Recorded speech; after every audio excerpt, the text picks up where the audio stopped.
Hello, everybody. I am here at CEO 2022 with our Super Smash Bros. Ultimate Grand Champion, Bandits Sonix.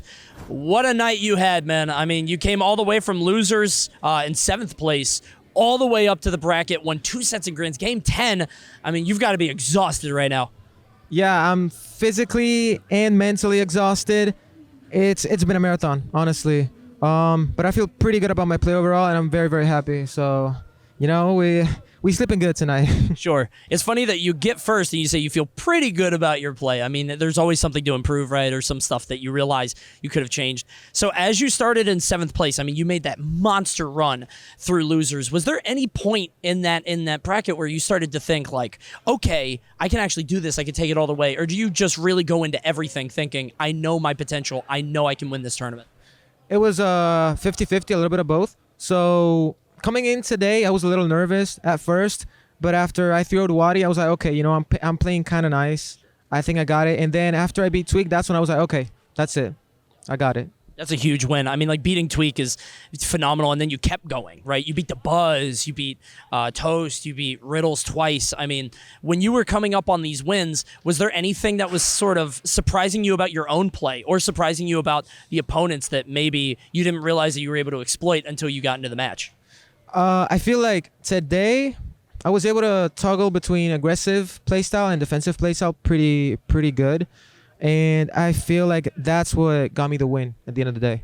When you sort of shift those modes, because it does seem like there's a very visible switch that happens where, particularly like on Kalos, you could definitely tell. Like, you're chilling on the platform, you're doing spin dash, charging it. When that happens, is there something that instigates that idea, or is it just like is it that somebody's hitting you for a huge percent and you're like, oh, I don't want to interact anymore, or is it something like you're realizing, hey, I should probably dial it back now after like coming back from a stock?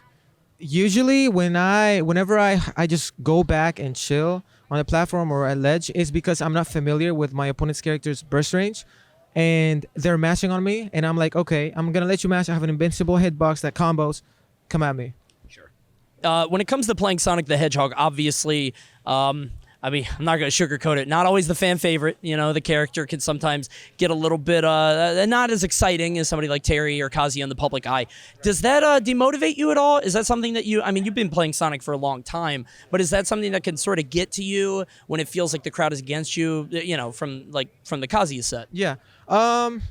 Does it get to me sometimes, especially since the headset's noise canceling wasn't the best? Like, I could hear some of the crowd, you know, even though the volume was maxed out.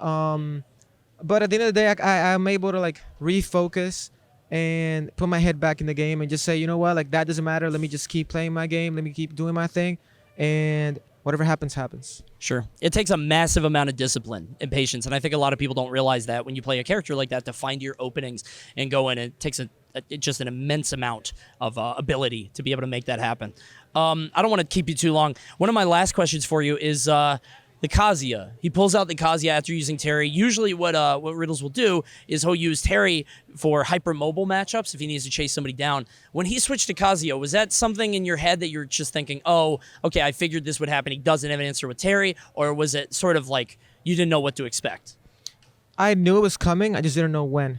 But yeah, because we played in the Momocon pre-local, and he went Kazuya, and he was kind of like testing the waters. But as soon as I beat his Kazuya, he went back to Terry. So I was expecting the same thing today, and it ended up happening. So sure. Surprise. Got you. And it seemed like you were well prepared for it. I mean, is there anything during those Kazuya matches, like, it feels like it takes a strong mentality not get shaken up, right? Because it felt like you would just get touch of death and you just get rocked and then you lose that stock. I sort of asked this before in terms of how that affects your mental, but were you just more able to sort of shift and be calmer after something like that? Because that would rock most people.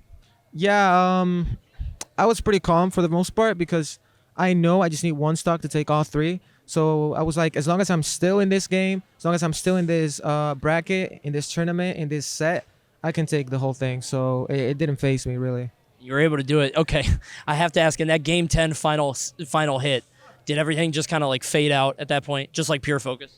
Yeah, everything just faded out. I was like, I need this hit. This is it. If I don't get this, I'm going to get cheesed by Go or something. Yeah. So I need this. Yeah, like if he lands one jab or a forward tilt or something, it's like over.